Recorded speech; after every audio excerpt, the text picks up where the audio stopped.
wabarakatuh. Dengan penuh rasa syukur dan rendah hati, perkenankan saya untuk memperkenalkan diri. Nama saya Apoteker Andi Rufedas Hari, Sarjana Sains Magister Sains. Saya adalah salah satu dosen tetap pada program studi D3 Farmasi di Sekolah Tinggi Ilmu Kesehatan Salewangan Maros. Sejak bergabung sebagai tenaga pendidik, saya telah berkomitmen untuk menjalankan Tridharma Perguruan Tinggi. Video ini dibuat dengan tujuan untuk memenuhi salah satu persyaratan sertifikasi dosen tahun 2025, yaitu pernyataan diri dosen dalam unjuk kerja Tridharma Perguruan Tinggi atau PDD UKT PT khususnya di aspek pengajaran. Perkenankan saya untuk menjelaskan mata kuliah yang saya ampu, yaitu mata kuliah Fitokimia. Fitokimia merupakan mata kuliah wajib bagi mahasiswa semester 3 pada program studi Diploma 3 Farmasi Stikes Salewangan Maros. Mata kuliah ini memiliki bobot sebesar 3 SKS selama 1 semester ke depan. Bahasa pengantar yang digunakan pada mata kuliah ini adalah bahasa Indonesia. Mata kuliah Fitokimia bertujuan untuk memberikan pemahaman kepada mahasiswa mengenai senyawa kimia alami yang terdapat dalam tumbuhan serta manfaat farmakologis dan aplikasinya dalam bidang farmasi. Kewajiban saya sebagai seorang dosen yaitu melaksanakan Tridharma Perguruan Tinggi. Salah satunya adalah pada bidang pengajaran, di mana pada bidang ini saya menetapkan sistem pembelajaran yang mengacu pada Delivery, Interaction, and Assessment. Apa yang dimaksud delivery? Delivery merupakan suatu proses tentang bagaimana saya menyampaikan materi pembelajaran sehingga dapat diterima dengan baik oleh mahasiswa. Materi yang disajikan ini mengacu pada capaian pembelajaran lulusan dari mata kuliah ini. Dari CPL menurunkan 3 CPMK, kemudian dari CPMK akan menurunkan 7 sub CPMK, yang kemudian akan dibagi dalam menjadi 16 kali pertemuan, di mana pada pertemuan ke-8 dilaksanakan untuk ujian tengah semester dan pertemuan ke-16 untuk ujian akhir semester. Capaian pembelajaran lulusan pada mata kuliah ini terdiri dari 4 aspek. Yang pertama sikap, yang kedua pengetahuan, yang ketiga keterampilan umum, dan yang keempat adalah keterampilan khusus. Aspek sikap ada 3, yakni pertama, menghargai keanekaragaman budaya, pandangan, agama, dan kepercayaan, serta pendapat atau temuan original orang lain. Kedua, menunjukkan sikap bertanggung jawab atas pekerjaan di bidang keahliannya secara mandiri. Ketiga, mampu melaksanakan praktik farmasi dengan prinsip etis dan peka budaya sesuai dengan Kode Etik Tenaga Teknis Kefarmasian Indonesia. Kemudian, aspek pengetahuan. Ada 2, yaitu pertama, menguasai prinsip kimia, fisika, dan biokimia, dan kedua, menguasai teknik, prinsip, dan prosedur pembuatan sediaan farmasi yang dilakukan secara mandiri atau berkelompok. Aspek keterampilan umum terdiri dari 4 bagian. Yang pertama, menyelesaikan pekerjaan berlingkup luas dengan menganalisis data serta metode yang sesuai dan dipilih dari beragam metode yang sudah maupun belum baku dan dengan menganalisis data. Kedua, memecahkan masalah pekerjaan dengan sifat dan konteks yang sesuai dengan bidang keahlian terapannya, didasarkan pada pemikiran logis dan inovatif, dilaksanakan dan bertanggung jawab atas hasilnya secara mandiri. Ketiga, bertanggung jawab atas pencapaian hasil kerja kelompok. Dan yang keempat, mendokumentasikan, menyimpan, mengamankan, dan menemukan kembali data yang menjamin kesahihan. Yang keempat, aspek keterampilan khusus, yakni mampu melakukan pekerjaan produksi sediaan farmasi atau obat dan obat tradisional yang meliputi menimbang, mencampur, mencetak, mengemas, dan menyimpan mengacu pada cara pembuatan obat dan obat tradisional yang baik dengan aspek legal yang berlaku. CPMK 1, mampu menjelaskan dasar-dasar fitokimia serta menjelaskan teknik, prinsip, dan prosedur ekstraksi, kromatografi, destilasi, identifikasi, dan separasi. CPMK 2, mampu mengidentifikasi golongan senyawa menggunakan metode ekstraksi yang sesuai. CPMK 3, mampu melakukan kinerja dengan mutu yang terukur serta bertanggung jawab. Adapun bahan kajian pada mata kuliah ini, yang pertama adalah ekstrak dan ekstraksi, kedua teknik ekstraksi dan modifikasinya, ketiga kromatografi, keempat destilasi, kelima identifikasi, dan yang keenam separasi. Untuk mendukung kegiatan proses belajar mengajar di kelas, saya menggunakan media dan teknologi pembelajaran, misalnya slide presentasi interaktif dan atau video pembelajaran, serta sumber belajar diantaranya buku teks dan artikel jurnal ilmiah. Itulah model delivery yang saya sampaikan dalam proses pengajaran yang saya bawakan. Selanjutnya kita masuk ke aspek interaction. Interaction merupakan suatu proses interaksi yang terjalin antara mahasiswa dan dosen guna mencapai capaian pembelajaran. Adapun sistem interaksi yang saya lakukan di kelas yaitu Sistem Student Learning Center atau yang dikenal dengan istilah SLC, di mana sistem tersebut merupakan pendekatan pembelajaran yang berpusat pada mahasiswa, di mana peran aktif mahasiswa menjadi fokus utama dalam proses belajar mengajar. Metode SEL yang saya lakukan ada 4, yaitu pertama, penyampaian materi yang komunikatif, di mana dosen menjelaskan materi dengan cara yang mudah dipahami, menggunakan bahasa yang sesuai dengan tingkat pemahaman mahasiswa. Kedua, memberi kesempatan bertanya, yaitu dosen membuka ruang diskusi dan mendorong mahasiswa untuk mengajukan pertanyaan atau pendapat. Ketiga, umpan balik atau feedback, yaitu dosen memberi respon atau koreksi yang membangun terhadap hasil kerja atau pertanyaan mahasiswa. Keempat, yaitu diskusi kelompok, di mana mahasiswa dilibatkan dalam diskusi kelompok untuk menyelesaikan masalah atau studi kasus. Itulah model aspek interaction yang saya terapkan dalam pembelajaran yang saya gunakan. Selanjutnya, kita akan masuk ke aspek asesmen, di mana aspek asesmen ini merupakan suatu proses penilaian untuk mengukur kemampuan mahasiswa secara objektif dalam menerima materi pembelajaran. Indikator penilaian yang saya gunakan terdiri dari beberapa bagian.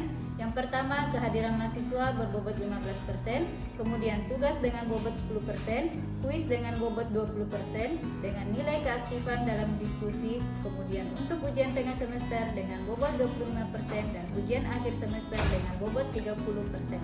Hasil asesmen yang saya lakukan dengan harapan mahasiswa dapat mengetahui proses penilaian yang saya lakukan secara transparan dan objektif. Sebagai penutup, itulah tadi aspek yang saya terapkan dalam proses pembelajaran dalam mata kuliah yang saya gunakan, yang terdiri dari aspek delivery, aspek interaction, dan aspek asesmen. Selanjutnya, saya akan menampilkan proses pembelajaran yang saya lakukan di kelas. Selamat menyaksikan.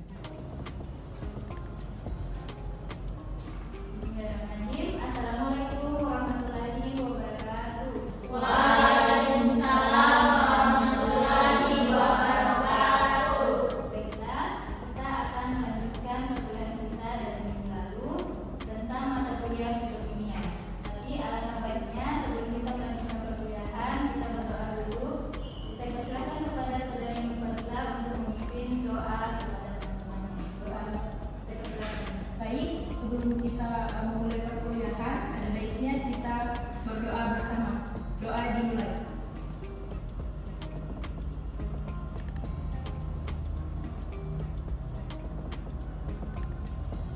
Doa selesai. Selanjutnya kita akan membahas mengenai ekstrak dan ekstraksi. Tapi sebelum saya mulai materi tentang ekstrak dan ekstraksi, kita mereview dulu mata pelajaran yang telah kita pelajari minggu lalu. Ada yang bisa mereview atau menjelaskan tentang materi yang minggu lalu? Baik, saya persilakan kepada Aisyah. Mata kimia dalam bidang farmasi yaitu sebagai sumber obat, farmakologi, dan pencegahan penyakit. Baik, terima kasih. Nah, itu dia penjelasan materi kita minggu lalu yang mengenai fitokimia itu apa, manfaat fitokimia itu apa. Nah, selanjutnya kita akan mengenai yang namanya ekstrak dan ekstraksi pada tanaman. Kali ini kita akan membahas mengenai ekstrak dan ekstraksi. Yang pertama itu ekstrak adalah serpihan kering, kental atau cair dibuat dengan minyak resin nabati atau hewani menurut cara yang cocok, dibuat pengaruh cahaya matahari langsung. Ekstrak kering harus mulai digerus menjadi serbuk. Ini menurut farmakope edisi ketiga. Dan yang kedua, menurut buku dasar-dasar fitokimia, ekstrak adalah suatu produk hasil pengambilan zat aktif melalui proses ekstraksi menggunakan pelarut, di mana pelarut yang digunakan diuapkan kembali sehingga zat aktif ekstrak menjadi zat pekat.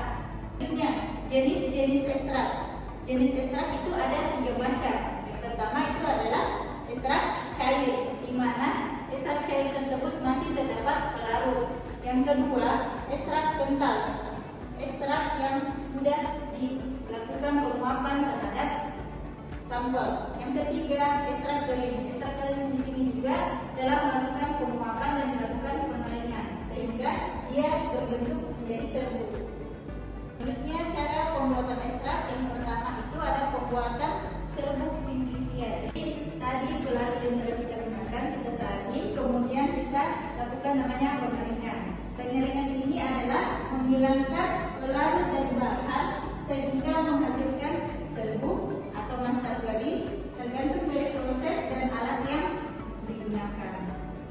Pengeringan ekstrak umumnya dilakukan untuk membuat sediaan padat seperti tablet. Selanjutnya kita bahas mengenai pelarut untuk ekstrak. Pelarut untuk ekstrak ini ada 3 macam. Yang pertama itu polar, yang kedua semi polar, yang ketiga pelarut non polar. Untuk polar itu sendiri contoh pelarutnya ada air, ada metanol, ada etanol, dan ada asam asetat. Untuk semi polar contohnya ada aseton, etil asetat, dan lain-lain lagi. Yang ketiga non polar contoh pelarutnya itu heksana, kloroform, dan eter. Mengapa kita harus menentukan pelarut yang akan kita gunakan? Karena ada istilah yang namanya light dissolved light, yaitu sebuah prinsip kelarutan di mana suatu zat terlarut akan larut pada jenis yang sama. Jadi misalnya senyawa yang ingin kita ambil itu bersifat polar, berarti kita harus menggunakan pelarut yang bersifat polar. Kalau yang semi polar berarti semi polar. Karena kalau kita mau mengambil senyawa kimia bersifat polar, kita menggunakan pelarut polar, senyawa yang kita ingin ambil ini tidak akan ikut bersama dengan pelarutnya. Jadi tidak akan muncul senyawa yang ingin kita dapatkan pada pelarut tersebut. Nah, itulah istilah dari light dissolved light. Kita mengenai yang namanya ekstrak, kita akan membahas yang namanya ekstraksi. Ekstraksi ini merupakan suatu proses untuk mendapatkan yang namanya ekstrak. Jadi prosesnya bagaimana kita bisa memperoleh yang namanya ekstrak dari ekstrak cair, ekstrak kental, dan ekstrak kering. Tujuan dari ekstraksi yang pertama, senyawa kimia yang telah memiliki identitas. Jadi kita harus mengetahui dulu senyawa apa yang akan kita ambil pada tanaman tersebut. Kemudian yang kedua, mengandung kelompok senyawa kimia tertentu.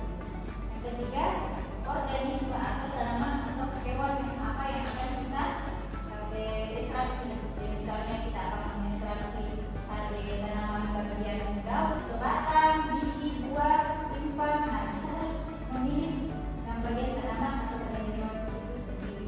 Yang keempat, penentuan senyawa paduan. Jadi bisa juga kita mengambil sampel baik dari hewan ataupun tanaman yang belum diketahui. Nah, setelah nanti dilakukan ekstraksi, kita baru mendapatkan yang lain yang selanjutnya perlakuan awal sebelum ekstraksi. Yang pertama itu pengumpulan bahan. Jadi kita mengambil bagian tanaman yang kita inginkan, contohnya bagian daun. Jadi kita ambil daunnya saja. Kemudian dilakukan yang namanya pencucian. Jadi kan daun yang kita ambil itu masih kotor, jadi dicuci menggunakan air yang mengalir. Jangan dicuci dalam baskom ya. Usahakan dalam air yang mengalir supaya kotoran yang ada pada tanaman daun tersebut hilang.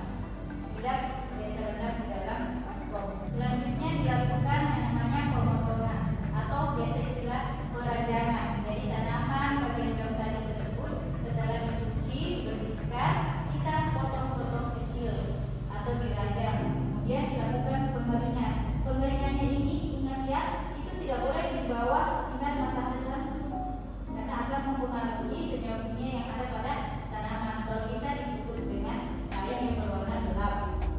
Kemudian setelah dikeringkan itu sudah bisa yang dilakukan namanya ekstraksi. Kita pilih metode ekstraksi yang cocok pada tanaman. Kalau daun biasanya kita menggunakan metode maserasi. Nanti kita akan lanjutkan.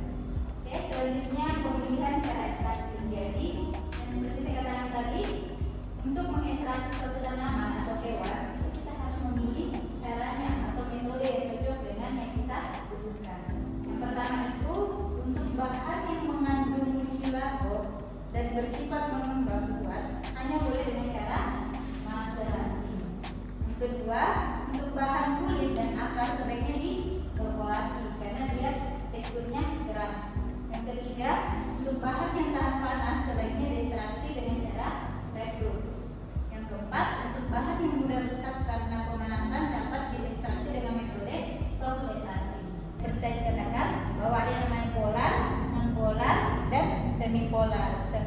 pengumpulan. Misalnya pelarut organik berdifusi dari ini senyawa kimia yang akan kita ambil atau kita inginkan. Kemudian jika pelarut sama polar dan polar, dia akan keluar dengan zat aktifnya.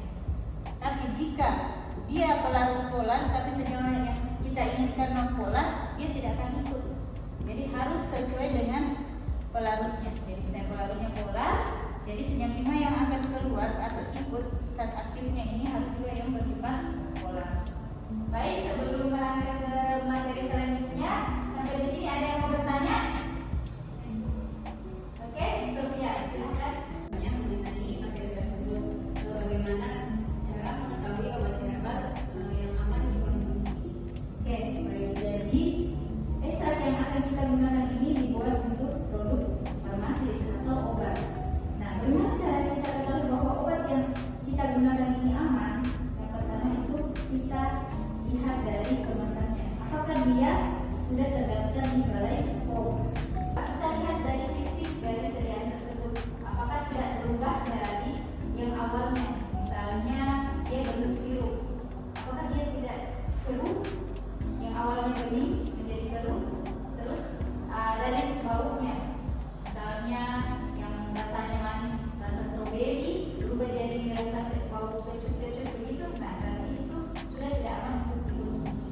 Yang ketiga, kalau misalnya bahan alam itu dari alam yang terbuat untuk dibuat dalam bentuk kosmetik.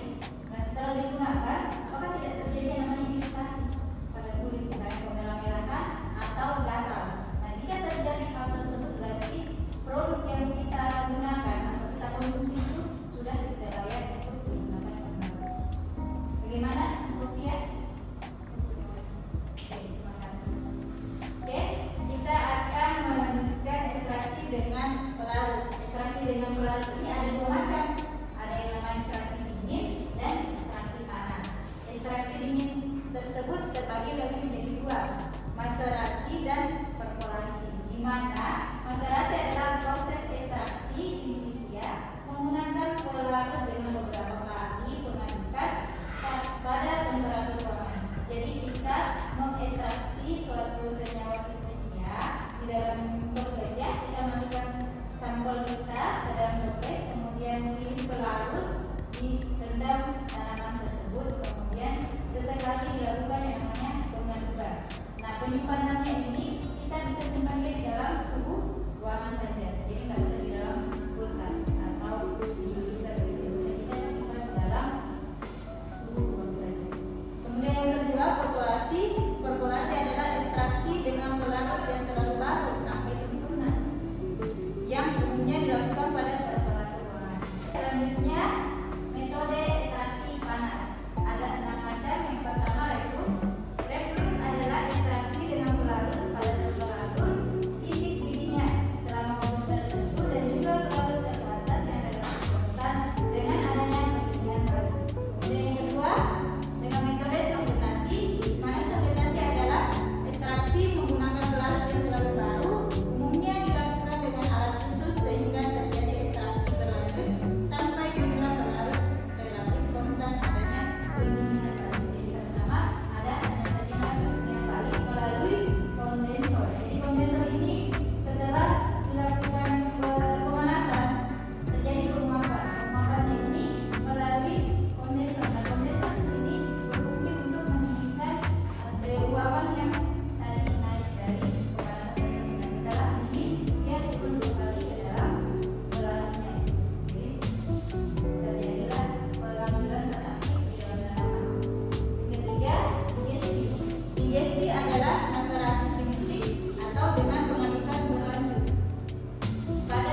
Demikian pemaparan saya sebagai bentuk refleksi peran dan tanggung jawab saya sebagai dosen dalam menjalankan Tridharma Perguruan Tinggi.